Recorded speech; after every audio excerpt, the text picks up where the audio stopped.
ভাইয়া Uber call দিয়েছিলেন আপনি? একটা ট্রিপ কমপ্লিট করতে করতে প্রায় 25 মিনিটের মতো লেগে গেছে। থ্যাংক ইউ, আসসালামু আলাইকুম। জি ধন্যবাদ, আসসালামু আলাইকুম।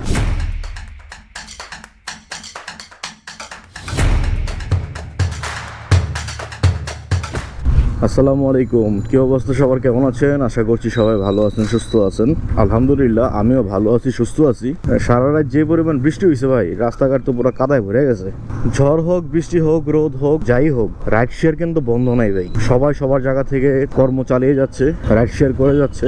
আমরা ছেলে মানুষ যদি জীবনটাকে সুন্দর করে গুছিয়ে নিতে চাই, ফ্যামিলিকে হ্যাপি দেখতে চাই, তাহলে অবশ্যই আমাদের এই জীবন যুদ্ধে জয় হইতেই হবে। তো যাই হোক, আমি কিন্তু সকালবেলা বের হয়ে গেছি, এখন ঘড়িতে সময় বাজে 8:13।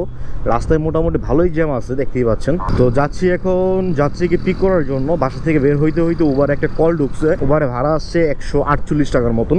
তো এখন আমি যাত্রীকে পিক করার জন্য যাচ্ছি। ভাইয়া উবার কল দিয়েছিলেন আপনি? বনানী না ভাইয়া? কবরস্থান রোডে।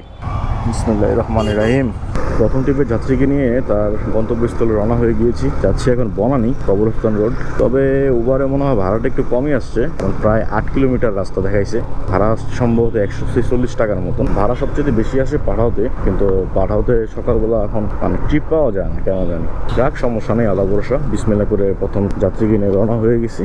আগে যাই, তাকে নামাই, বাদ বাকিটা দেখা যাবে কি হয়। ঘড়িতে বাজে এখন 8:24। তো দেখা যাক কতক্ষণ লাগে তাকে বনানী নিয়ে যেতে।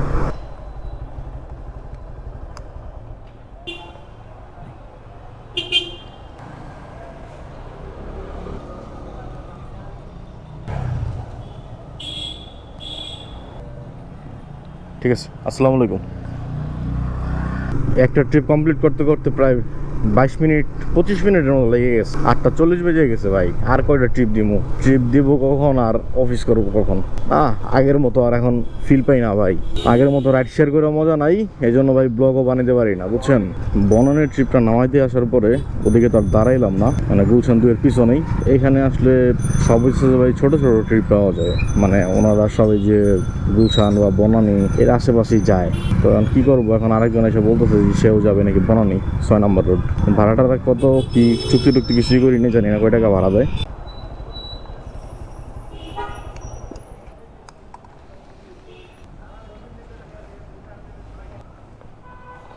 থ্যাংক ইউ, আসসালামু আলাইকুম। ভাই ভালোই হয়েছে, 100 টাকা ভাড়া দিচ্ছে। সময় তো 5 মিনিটও লাগেনি। এই ট্রিপগুলোই তো মজা দিলে ভাই। 100 টাকা ভাড়া দিচ্ছে। আমি ভাবছি হয়তো বা 50-60 টাকা দিবে, কারণ এর আগে একদিন আমি আরেকজনকে নিয়ে আসছিলাম। অবশ্য উনি ওই যে ব্রিজের ওইখানে নামছিল, যার কারণে আমার 60 টাকা দিছিল। আর উনি তো একটু সামনের দিকে আগে আসছে, তো 100 টাকা ভাড়া পাইছি। যাক, আলহামদুলিল্লাহ, খারাপ না। 140 আর 240 টাকা ইনকাম করছি 2 ট্রিপে। দেখে এখন আরেকটা ট্রিপ ধরতে পারি কিনা।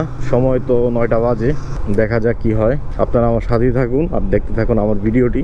আপনারা আমার এই মানিব্যাগটা অনেকে দেখেছেন, অনেকের সাথে এই মানিব্যাগটা পরিচিত। এই মানিব্যাগটা আমি নিয়েছি এরাবস পেজ থেকে। এই মানিব্যাগের বিশেষত্ব হচ্ছে এই মানিব্যাগের ভিতরে আপনি টাকাও রাখতে পারবেন, প্লাস বাইকের ডকুমেন্টসও রাখতে পারবেন। আমার মতো যারা বাইকার, যারা বাইক চালায়, তাদের এই মানিব্যাগটা খুবই উপকার হবে। এখানে দেখতে পাচ্ছেন যে মানিব্যাগের ভিতরে হচ্ছে যে বাইকের সব ডকুমেন্টসগুলো রাখা যায়। অ্যান্ড এখানে হচ্ছে যে আপনি কার্ড রাখতে পারবেন, ভিজিটিং কার্ড রাখতে পারবেন। আর এখানে হচ্ছে যে 2টা অপশন আছে, 2টা জায়গাতে আপনি টাকা পয়সা রাখতে পারবেন। প্লাস এখানে একটা চেইন সিস্টেমের অপশন আছে, এখানে আপনি চাবি বা কয়েন রেখে চেনটা আটকায় দিতে পারবেন। আর এই মানিব্যাগটা কিন্তু 100% অরিজিনাল লেদারের মানিব্যাগ। আমি এই মানিব্যাগটা প্রায় অনেকদিন যাবত ইউজ করতেছি, এখনো কিন্তু মানিব্যাগ কিছুই হয় নাই। তো এই মানিব্যাগটার প্রাইস অনলি 890 টাকা। আপনারা ভিডিও স্ক্রিনের নিচে আমার প্রোমো কোডটি দেখতে পাচ্ছেন, MBR05। এই প্রোমো কোডটি ইউজ করলে আপনারা পেয়ে যাবেন 5% ডিসকাউন্ট। ভিডিওর ডেসক্রিপশন এবং কমেন্ট বক্সে এই পেজের লিঙ্ক দিয়ে দেবো, আপনারা চাইলে এখনই পারচেস করে নিতে পারেন। ভাই আজকে বনানীর বাইরে মনে বেরোতে পারবো না। 2 নম্বর যাত্রীকে যখন নামাইছি 6 নম্বর রোডে, তো নামায়া রোড থেকে বের হওয়ার পরে এই যে আরেকটা আপাকে পাইলাম,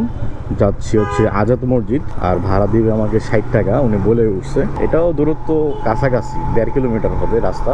তো যাই, ওনাকে নিয়ে 60 টাকা ভাড়া। ভাই ছোট ছোট ট্রিপ মারতেছি আজকে বনানীর ভিতরে, সব গুলশান আর বনানী।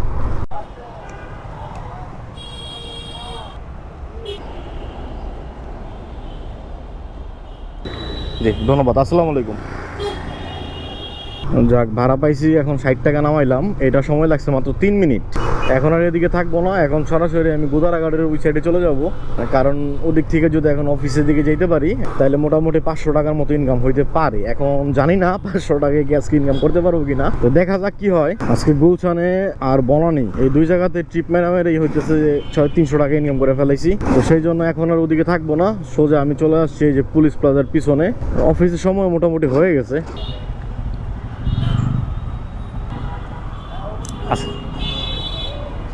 ভাই, পুলিশ প্লাজার পিছনে দাঁড়াইছিলাম কিন্তু কোনো রাইড পাই নাই। আস্তে আস্তে যে রামপুরার দিকে আসছি, পরে এখন একটা ট্রিপ পাইলাম, যাচ্ছে হচ্ছে কারণ বাজার এনটিভি ভবনের ওইখানে। কাকায় 100 টাকার বেশি দিবে না, আমি কাকার কাছে আর 20 টাকা আবদার করছি। এখন কাকায় দেয় কিনা আমি জানি না।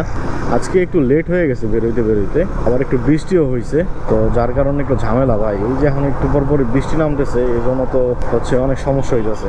আর আগের মতো রাইড নাই, আমি তো বারবারই বলতেছি আপনাদেরকে, কারণ আগে 2 ঘন্টায় আমি 700, 800, 1000 ইনকাম করছি। বাট এখন দিয়ে খালি বসে থাকি, একটা রাইড দিয়েই খেলে বসে থাকতে হয়, কিচ্ছু করার নেই। তো ঠিক আছে, চলেন এই যাত্রীটাকে নিয়ে আমি কারণ বাজার যাই, কারণ অলরেডি 9:50 বাজে। হেলমেটটা দে, হেলমেটটা। মুরব্বীকে তো নামাই দিলাম কারণ বাজার, ভাড়া 100 টাকাই দিচ্ছে, 20 টাকা বাড়ায় দেয় নাই। তো যাই হোক, সমস্যা নাই, 400 টাকা ইনকাম করে ফেলছি আলহামদুলিল্লাহ। তো আজকে টোটাল ইনকাম করলাম আমি 400 টাকা। আর 400 টাকা ইনকাম করতে আজকে আমার মোট সময় দিতে হয়েছে 2 ঘন্টা, আর রাইড দিছি আমি 4টা। বাইক চালাইতে হয়েছে আমার 25 কিলোমিটার। আজকে আমার তেল খরচ গেছে মোটামুটি 70 থেকে 80 টাকার মতন। তো আমি 100 টাকা ম্যানেজ করলাম, তো তারপর আমার 300 টাকা থাকে, যা খারাপ না আলহামদুলিল্লাহ। আল্লাহ রিজিকে যতটুকু লেখছে অতটুকু আমি কামাইতে পারছি, এর বেশিও কামাইনি, এর কমও কামাই নেই। তো এই ছিল আমার আজকের ভিডিও। হাতে একদমই সময় নেই, আর অফিসের টাইম হয়ে গেছে, এখন সোজা অফিসে চলে যাব। তো ভিডিওটি আপনাদের কেমন লাগছে আপনারা অবশ্যই কমেন্ট করে জানাই দিবেন। যারা ফেসবুক থেকে দেখতেছেন পারলে ভিডিওটি একটা শেয়ার করে দিবেন, আর যারা ইউটিউব থেকে দেখতেছেন তারা চ্যানেলটিকে এখনই সাবস্ক্রাইব করে দিবেন প্লিজ। আজকে আপনাদের মেহেদি ভাই এখান থেকেই বিদায় নিচ্ছে, দেখা হবে পরবর্তী নতুন কোনো ভিডিওতে। ততদিন পর্যন্ত সবাই ভালো থাকবেন, সুস্থ থাকবেন, আল্লাহ হাফেজ।